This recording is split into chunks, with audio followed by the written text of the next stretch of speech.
ఇప్పుడు ప్రెజెంట్ వర్షాల కారణంగా ఏపీ పరిస్థితి ఏ విధంగా ఉందో అందరం చూస్తూనే ఉన్నాం. విజయవాడ అయితే ప్రే ఫర్ విజయవాడ అనే హ్యాష్‌ట్యాగ్ కూడా నడుస్తుంది సోషల్ మీడియాలో. సో, ఏదైనా గాని కారణం ఏదైనా అయ్యుండొచ్చు. సో, 'వైజయంతి' మూవీస్ నుంచి 25,00,000 ఏపీ గవర్నమెంట్‌కి ఫండింగ్ ఇచ్చారు అని అంటున్నారు. సో, అది కూడా మనకు సోషల్ మీడియా ద్వారా అందరికి బయటికి తెలిసిందే. సో, అంటే తెలంగాణలో కూడా వరదలొచ్చాయి కదా! మరి ఎందుకు అశ్విని దత్ గారు తెలంగాణకి ఫండ్ ఇవ్వలేదు, ఏపీకి ఇచ్చారు అని చెప్పేసని తెలంగాణ విద్యార్థి సంఘాలు కొన్ని ఏవైతే ఉన్నాయో వాళ్ళు ఫైర్ అవుతున్నారు. వాళ్ళకి ఎందుకు తెలంగాణకి ఇవ్వలేదని క్వెషన్ చేస్తున్నారని మనం వింటూ ఉన్నాం. మరి ఈ అంశానికి సంబంధించి వారి విశ్లేషణని, వారి అభిప్రాయాన్ని మనతో పంచుకోవడానికి ఈరోజు మనతో పాటు ఉన్నారు. సోషల్ యాక్టివిస్ట్ విజ్ఞాన్ దాస్ ఉన్నారు. వారితో మాట్లాడదాం. హాయ్ అండి. నమస్తే. నమస్తే. సో, అశ్విని దత్ గారు. సో, 'వైజయంతి' మూవీస్ వాళ్ళు ఏపీకి 25,00,000 ఫండ్ ఇచ్చారని చెప్పేసని మనకి పోస్టర్ కూడా రిలీజ్ చేశారు సోషల్ మీడియాలో. సో, ఇక్కడ ఉన్నటువంటి అంటే తెలంగాణలో ఉన్నటువంటి విద్యార్థి సంఘాలు తెలంగాణకు కూడా వరదలొచ్చాయి కదా! మరి తెలంగాణకు ఫండ్ ఎందుకు ఇవ్వలేదు? సో, ఏపీకి ఎందుకు ఇచ్చారని వాళ్ళు క్వెషన్ రైజ్ చేస్తున్నారు. సో, దీని గురించి మీరేమంటారు? అశ్విని దత్ గారు మనకు తెలుసు 'శక్తి' సినిమాతో ఎంత నష్టపోయాడనేది. హ్మ్. ఇప్పుడిప్పుడు కొంచెం 'కల్కి'తో కుదుట పడ్డాడు యాక్చువల్‌గా చెప్పాలంటే. భారీ లాగా ఏం రాలా. చాలామంది అనుకుంటారు అన్ని కోట్లు వచ్చాయి కదా అని. యాక్చువల్‌గా విషయం ఏంటంటే 'శక్తి' టైంలో నీకు లాస్ వచ్చినప్పుడు ఇప్పుడు ఈ ఫ్లాట్ అమ్మేసావనుకో ఓ 3 కోట్లకి బేసికలీ 3 కోట్లకి అమ్మేసావు. అప్పుడెప్పుడో 'శక్తి' టైంలో. ఇప్పుడు 'కల్కి'తో నీకు లాభాలు వచ్చాయి. మళ్ళీ 3 కోట్లు పెట్టి ఇది కొనగలమా? అప్పటికి ఇప్పటికి అప్పుడు కోల్పోయింది ఇప్పటితో క్యాలిక్యులేట్ చేస్తే అప్పుడు నువ్వు 10 కోట్లు కోల్పోతే ఇప్పుడు కనీసం ఒక 200, 300 కోట్లు కోల్పోయినట్టు బేసికల్లీ. సో ఏదో రకంగా నిలదొక్కుకోవడానికి ట్రై చేస్తూ ఇంకా నిలదొక్కున్నాడో లేదో కూడా మనకు తెలియదు. అండ్ ఆయన ఏం చేశాడు, విజయవాడలో వరదలు వచ్చేసరికి మొత్తం విజయవాడ అంతా మునిగిపోయేసరికి విజయవాడలో పుట్టినందుకు తన సొంత ఊరు అలా ఉంది కదా అని కొంచెం విరాళం ఇచ్చాడు 25 లక్షలు. అంటే ఇప్పుడు అశ్విని దత్ సినీ నిర్మాత అయినా సొంతూరుకి ఇచ్చేవాడే, ఏదో వ్యాపారవేత్త అయినా సొంతూరుకి ఇచ్చేవాడే, ఓ టీచర్ అయినా కలెక్టర్ అయినా ఇంకేదైనా అయినా కూడా ఇచ్చేవాడే. సినిమా వాడైనందుకు ఇప్పుడు వచ్చిన కష్టం ఏంటంటే వీళ్ళ క్యాలిక్యులేషన్. సినిమా వాళ్ళందరూ అటు ఇటు చెరసగం ఇచ్చారు. నువ్వు ఎందుకు ఏపీకే ఇచ్చావు, తెలంగాణకి ఎందుకు ఇవ్వలేదు? తెలంగాణలో నువ్వు సినిమాలు రిలీజ్ చేసుకోవట్లేదా? తెలంగాణలో నువ్వు టికెట్ల రేట్లు పెంచుకోలేదా? నువ్వు మర్యాదగా నీకు 24 గంటలు టైం ఇస్తున్నా అంతే. లేదంటే ప్రతి స్టూడియో ముందు ధర్నా చేస్తాం, నీ ఆఫీస్ పీకేస్తాం, అసలు నిన్ను వెలివేస్తాం తెలంగాణ నుంచి. నీ సినిమా నెక్స్ట్ సినిమాలు ఏవైతే ఉన్నాయో బాయ్కాట్ చేస్తాం, అసలు రిలీజ్ అవ్వనివ్వం, థియేటర్ల ముందు ఆందోళన చేస్తాం, చాలా పెద్ద ఎత్తున చేస్తాం, మర్యాదగా ప్రకటించో అని చెప్పేసి విద్యార్థి సంఘాల హెడ్ ప్రెసిడెంటో ఏంటో ఆ పిండాకుడు ఆయన వచ్చేసి శ్రీకాంత్ యాదవ్ అంట, ఆయన డిమాండ్ చేశాడు. ఇప్పుడు అదే శ్రీకాంత్ యాదవ్ ఏ రోజైతే అశ్విని దత్ గురించి వాగాడో అదే రోజు ఇంకో ఇన్సిడెంట్ జరిగింది. ఏంటి, హైడ్రా కూల్చివేతల గురించి తెలుసు కదా మనకి. ఎస్ఆర్ కాలేజ్ అని ఒకటి ఉంది అటు సరూర్ నగర్ కొత్తపేట దగ్గర, ఇంకోటేమో కుత్బుల్లాపూర్ జీడిమెట్ల దగ్గర. చెరువు స్థలంలో కట్టారు, దీన్ని మేము కూల్చేస్తున్నాము అని నోటీసులు ఇచ్చింది హైడ్రా. పిల్లలు 500 మంది పైగా పిల్లలు ఉన్నారు, 5+ పిల్లలు మీరందరూ రోడ్డున పడండి, మేము కూల్చేస్తున్నాము దీన్ని, ఇంకా మీ భవిష్యత్తు మాకు అనవసరము, మాకు మీకు ఏం సంబంధం లేదని చెప్పి కాలేజ్ చేతులు ఎత్తేసింది.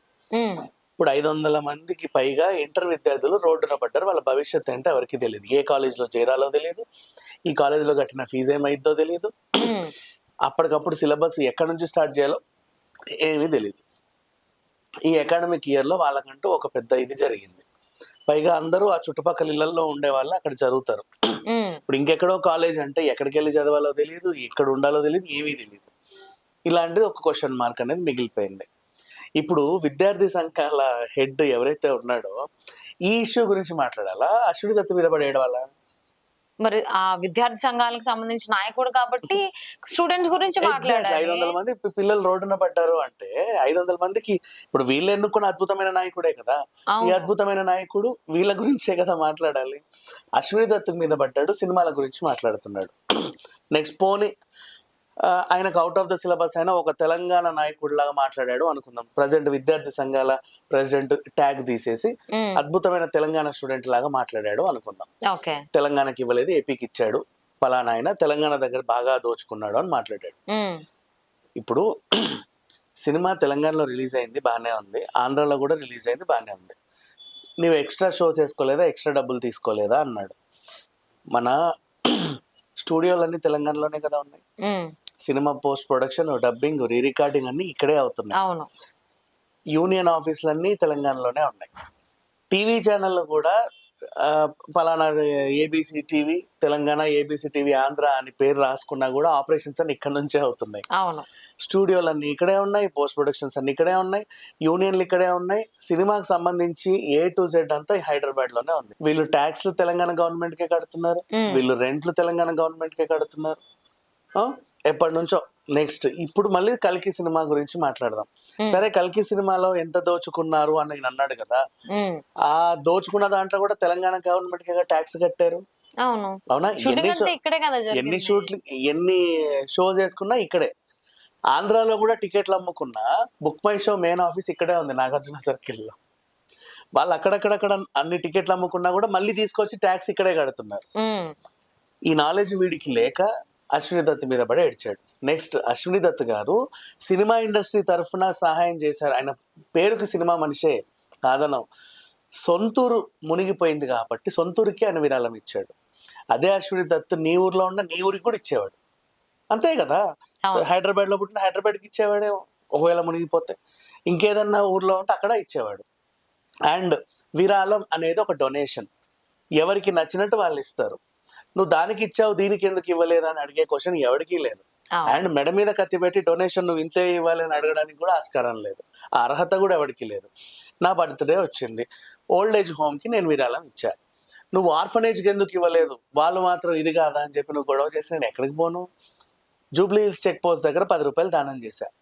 అన్ని చెక్ పోస్ట్ల గురించి అందరు వచ్చిన ఐటమ్ కూర్చొని మాకెందుకు ఇవ్వలేదు అంటే ఇన్ని పోగి సినిమాలో చెప్తున్నా సీరియస్లీ, అలా ఉంది ఈ పరిస్థితి. అసలు వీడెవడు అడగడానికి అశ్విని దత్ గారిని? అసలు ఈయనేమో విద్యార్థి సంఘాలకు సంబంధించి నాయకుడు, ఒక వ్యక్తి అంటే ఆయన బిజినెస్ మ్యాన్ అని చెప్పుకోవాలి, ప్రొడ్యూసర్ అంటే అలానే ఆలోచిస్తారు కదా. సో అలా ఆలోచించుకుంటే చాలా మంది ఇచ్చి ఉంటారుగా. సో అక్కడ ఎందుకు ఇచ్చో అంటే ఇప్పుడు అసలు ఆ థాట్ అసలు ఎందుకు మాట్లాడడానికి కూడా లేదు ఆస్కారం, వాడికి సంబంధమే లేదు. ఇంకొకటి అందరికీ తెలిసిందే, తెలంగాణ స్టేట్ అనేది financially settled comparatively AP. So AP చాలా నష్టాల్లో కష్టాల్లో ఉందని గత 10 సంవత్సరాలుగా వింటూనే ఉన్నాం. ఇప్పుడు ఈ వరదలు. సో విజయవాడ ఏ విధంగా ఉంది, ప్రేఫర్ విజయవాడ అన్నారు, ప్రేఫర్ కేరళ కూడా ఒక టైంలో హ్యాష్ ట్యాగ్ వచ్చింది. సో ఏ విధంగా వర్షాలు వరదలు వచ్చి కేరళ ఎలా ఉందో అని. సో అప్పుడు కూడా కొంతమంది ఇచ్చిన వాళ్ళు ఉన్నారు, ఇవ్వని వాళ్ళు ఉన్నారు, డబ్బులు ఉండి కూడా. సో అప్పుడు ఎందుకు క్వశ్చన్ చేయలేదు? అది ఏమో మరి ఇతనికి ఎందుకు అలా అనిపించిందో, రాత్రి ఏం తిని పడుకున్నాడో, ఏం దాగి పడుకున్నాడో, పొద్దున్న లేస్తే ఆలోచన ఎందుకు వచ్చిందో తెలియదు. కానీ ఇప్పుడు అదే అయినా సరే, ఆ SR కాలేజ్ వదిలేద్దాం. ప్రతి గవర్నమెంట్ SR కాలేజ్ ఎలా వదిలేస్తావు? ఆయన విద్యార్థి నాయకుడు కదా. ఈయనకు తెలియదేమో, మనకు తెలుసా వార్త, ఈయనకు తెలియకపోవచ్చు కదా. మన దాకా వచ్చింది విద్యార్థి నాయకుడు తెలియదు. ఆయన సినిమాల గురించి ఆలోచిస్తుంటే ఈ ఆలోచనలు ఎలా వస్తాయి?